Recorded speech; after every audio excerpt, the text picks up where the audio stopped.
Glória a Deus, aleluia. Vamos se colocar de pé, vendo quem já está passando, o exame ministro, essa ministra, a palavra do Senhor nesse noite. Você que já ficou em pé, que já foi no banheiro, que já tomou água, vamos nos assentar agora para ouvir a palavra de Deus. Aleluia. Exame ministro. A paz do Senhor, meus irmãos. Boa noite, todo mundo vai bem? Graças a Deus, assim que é bom, né? Primeiramente a Deus, a minha gratidão por estar aqui.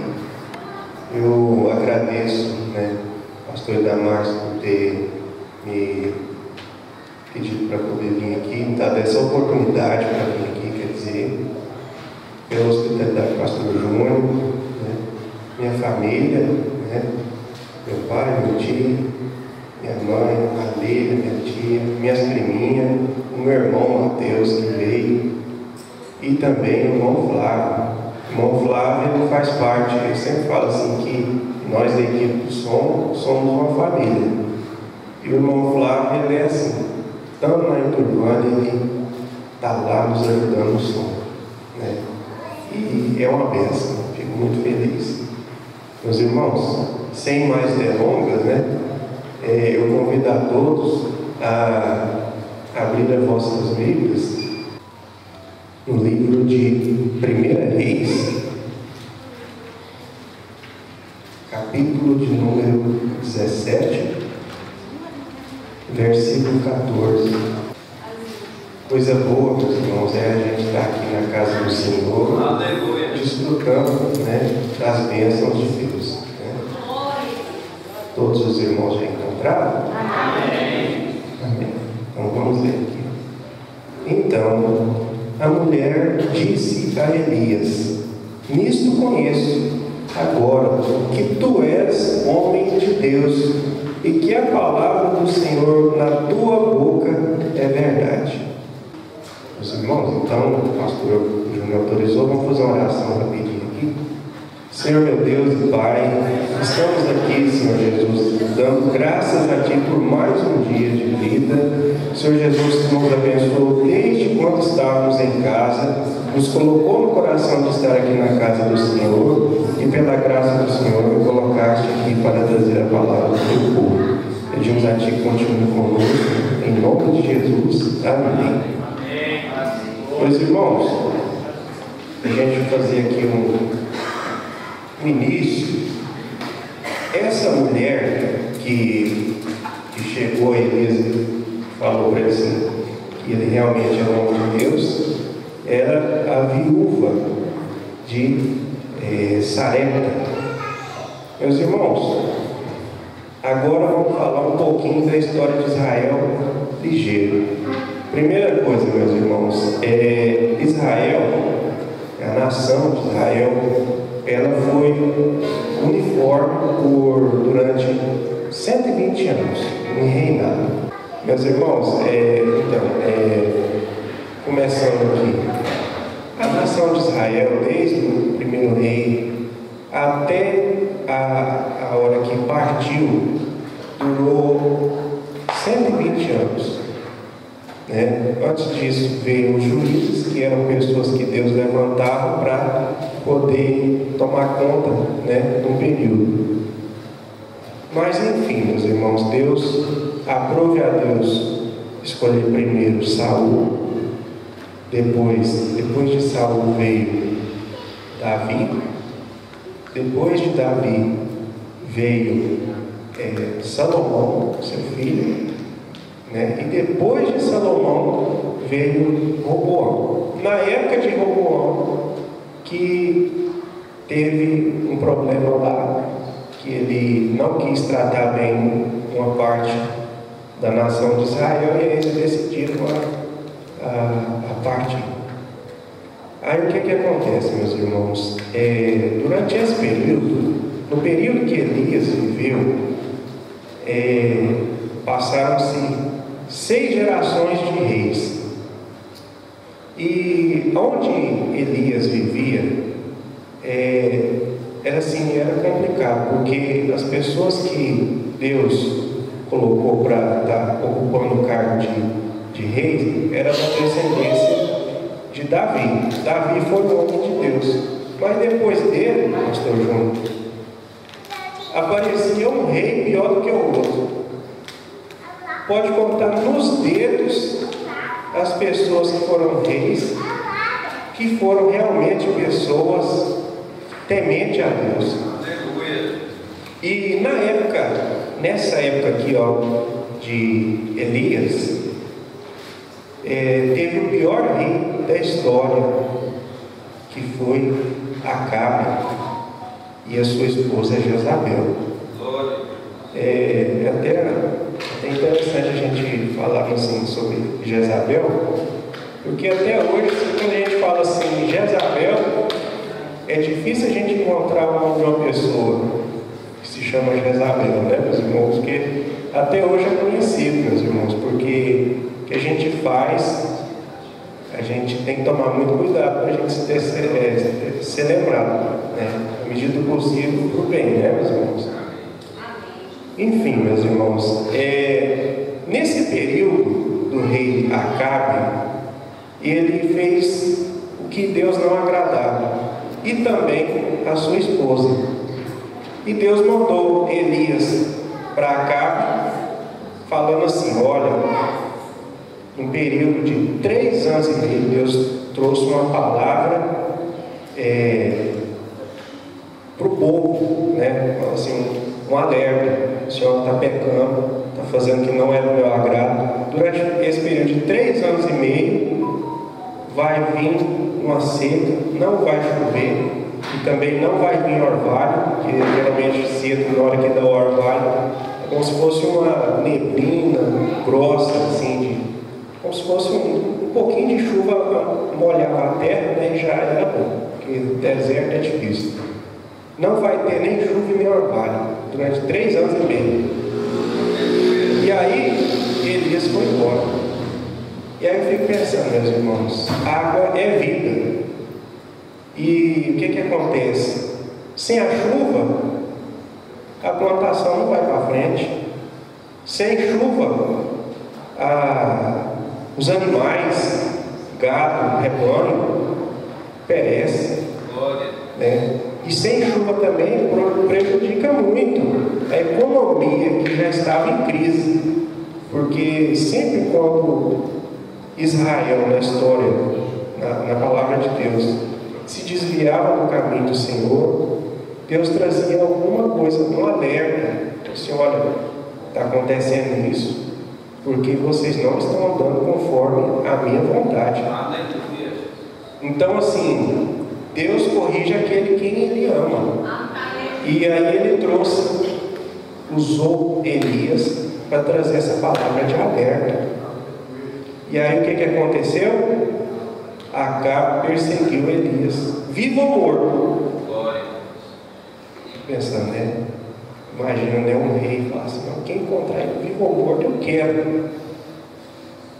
O que aconteceu? Deus falou para Elias assim: olha, vai num lugar chamado, no aperto, quando a gente está em casa, meus irmãos, a gente fala até de olho fechado, de costa, mas quando está aqui, não é fácil, né, meus irmãos? Deus mandou ele para ir num lugar, se refugiar, e lá, de uma forma milagrosa, cuidou de Elias durante um bom tempo. E aí, depois que teve um período, Deus falou assim: agora, Elias, você vai sair daí e vai a Sarepta, e lá vai ter uma viúva que eu preparei ela para poder zelar de você, cuidar de você. E assim foi, meus irmãos. Elias saiu de lá, daquele lugar. Aí então, meus irmãos, saindo de lá, ele encontrou com a viúva. E eu fico pensando, meus irmãos, Deus, Ele é o provedor. E Ele falou assim: olha, lá tem uma viúva que eu preparei que vai cuidar de você. Chegando lá, encontrando a viúva, se a gente for observar a vida dela, ela estava pior do que ele, porque ela só tinha recurso para uma alimentação dela e do filho dela. Só. E aquela mulher experimentou o milagre de Deus na cozinha. Elias falou assim: olha, faz para mim primeiro e depois você faz para você e seu filho. E assim foi. E aquela mulher experimentou o milagre de Deus, meus irmãos. A gente não fica observando assim que a gente quer a providência de Deus, a gente quer depender da providência de Deus. Mas antes disso, a gente tem que estar ciente que a primeira coisa a gente tem que estar ligado no provedor. Né? Deus, ele tem poder para criar, multiplicar. E às vezes a gente quer, vamos supor, eu quero dinheiro para poder comprar. Mas vamos pensar um pouquinho, meus irmãos. O dinheiro pode comprar, mas se tiver à venda. Naquele tempo, meus irmãos, com toda certeza não achava fácil os recursos para comprar os alimentos, porque estava em falta, muita falta. O povo estava passando uma crise crítica. Já vinha passando, piorou depois dos 3 anos. Então, meus irmãos, a primeira coisa que o cristão precisa ter em mente é Deus. Deus, ele é o provedor. Jesus, quando ele estava aqui na nossa terra, ele virou para uma das vezes, né? Virou para os escribas, por exemplo, e falou assim: olha, bem verdade que dessas pedras aqui Deus pode suscitar a descendência de Abraão. Então quer dizer, meus irmãos, primeiramente, o que Jesus disse? Que Deus não precisa de fazer de nada para fazer o que Ele quer. Deus ele é infinito. Ele pode criar o homem do nada. E aí, meus irmãos, uma coisa que a gente pode observar na vida de Elias, nossa vida, na fé cristã, que ser crente não quer dizer que a gente nunca vai passar uma dificuldade, mas a gente pode ter certeza que durante a dificuldade, a prova, o deserto, Deus vai estar conosco. Olha, meus irmãos, como Elias, eu imagino assim, quando ele viu aquela mulher, ele pensou assim: mas gente, que situação crítica, né? Eu sei que Deus me falou que essa mulher que eu tenho que vir aqui, que ela vai cuidar de mim. Chega lá, ela só tem alimento para um dia, uma refeição. E Deus abençoou Elias para estar indo lá para trazer providência na casa dela. E as lutas aparecem, mas Deus é maior para trazer o refúgio para a gente. Uma coisa também que acontece na vida de todas as pessoas, dos cristãos, são as dores, a tristeza, o luto. A gente passa por isso na nossa vida. E não foi diferente na vida da viúva de Sarepta. Por quê? Ela já estava viúva e ela tinha um filho, que era a esperança dela, meus irmãos. O que aquela mulher, eu imagino, o que aquela mulher pensava? Olha, eu tenho meu filho e eu estou cuidando dele pela graça de Deus, mas quem vai cuidar de mim daqui uns anos que eu não consegui trabalhar vai ser meu filho, meu único filho. O que acontece com aquele menino? Sente dores. A Bíblia diz que ele sentiu dores e falta de fôlego. Foi até que ele morreu. Aí, meus irmãos, a coisa ficou difícil, né, para ela. Aí, no calor do momento, ela culpou Elias, dizendo assim: tu vieste aqui como representante de Deus para punir as minhas iniquidades e poder trazer isso aqui para minha casa. E Elias, meus irmãos, foi muito sábio nessa hora, porque a pessoa, quando está sofrida, às vezes a primeira coisa nem é retrucar, só ouve o que ela tem que falar, meus irmãos. E me faz lembrar aqui, lembrando aqui na palavra de Deus, Salomão escreveu assim que a palavra dita na hora certa são como maçãs de ouro em salvas de prata. Aí, o que Elias faz? Pega o menino, leva para o quarto dele, coloca ele em cima, deitado na cama, e aí onde ele estava calado, ele ora, fecha o quarto e ora, e pede a Deus, e Deus faz novamente o impossível. Primeiramente era impossível para multiplicar um alimento já regrado durante meses, e agora Deus faz um milagre ainda maior, que é trazer o menino de volta à vida. A esperança para aquela mãe, e alegria também, meus irmãos. Já pensou? Aquela mulher pensava assim: não tem mais nada, só tem meu filho, agora Deus levou meu filho, o que eu vou fazer? Eu já estou de idade, certamente sem dinheiro. Que expectativa de vida que a mulher tinha?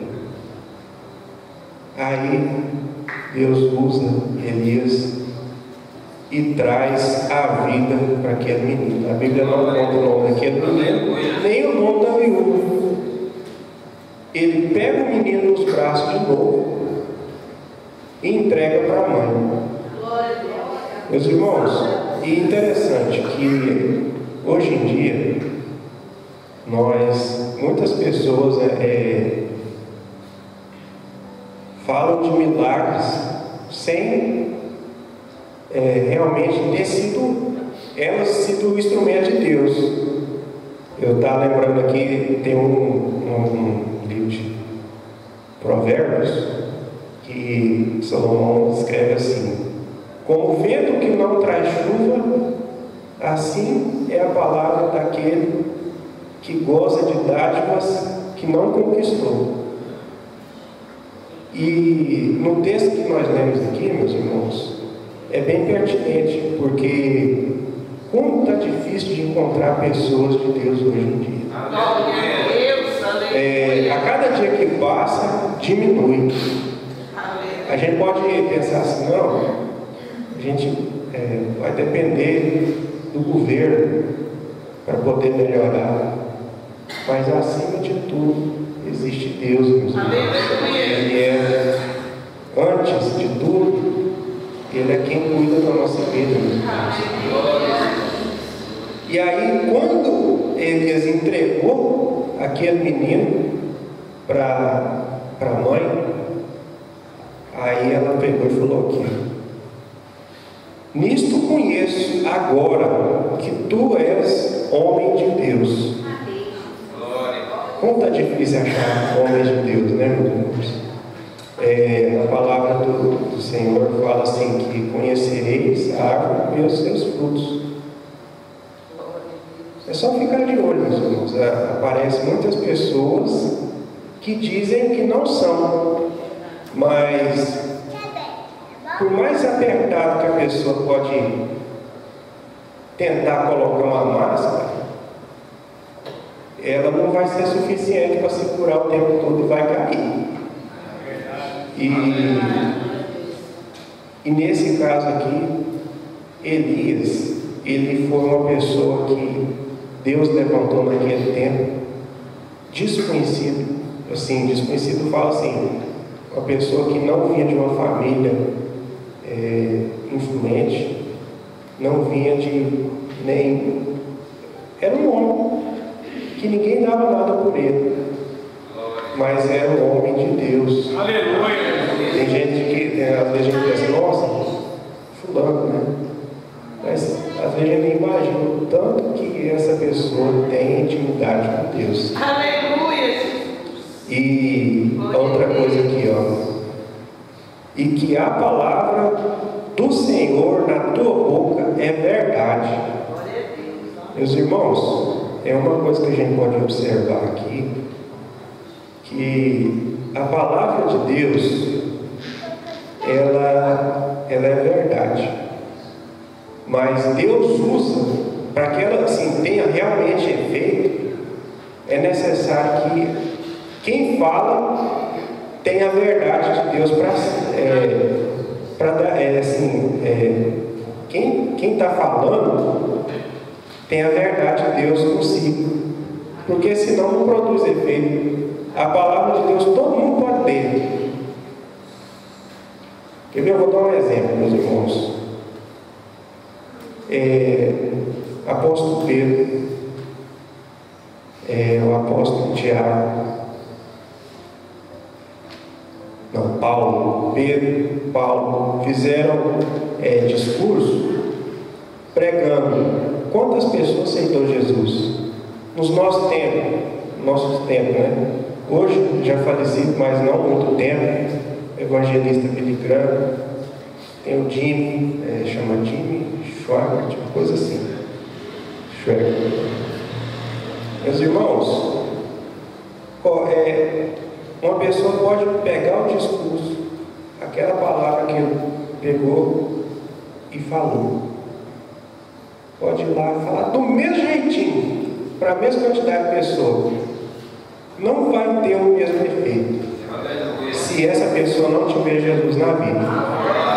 Porque a palavra de Deus, quando a pessoa vai transmitir ela, para fazer efeito, devido efeito, a pessoa que está falando, ela tem que ter a verdade de Deus dentro dela. Aleluia! Tem que servir a Deus, tem que servir a Deus direitinho. Porque a Bíblia todo mundo pode ler, pode falar, isso é bom. Mas o que faz a diferença é ter o Deus de Elias na nossa vida. E está muito pouco, meus irmãos. Por isso que a gente não pode. Eu mesmo tenho dificuldade para falar. Mas mesmo com dificuldade a gente tem que temar um pouco. Né? E a gente fica observando que tudo que antes fosse escrito, para o nosso ensino foi escrito. E vendo essa mensagem aqui, eu vi que Deus cuidou, né? E a mensagem que eu queria trazer para os irmãos hoje é que Deus cuida de nós. Assim como Ele cuidou de Elias, dessa viúva, Deus também pode estar cuidando da gente. Então, era isso que Deus colocou no meu coração. Glória a Deus, amém. Agradeço ao pastor João por essa oportunidade.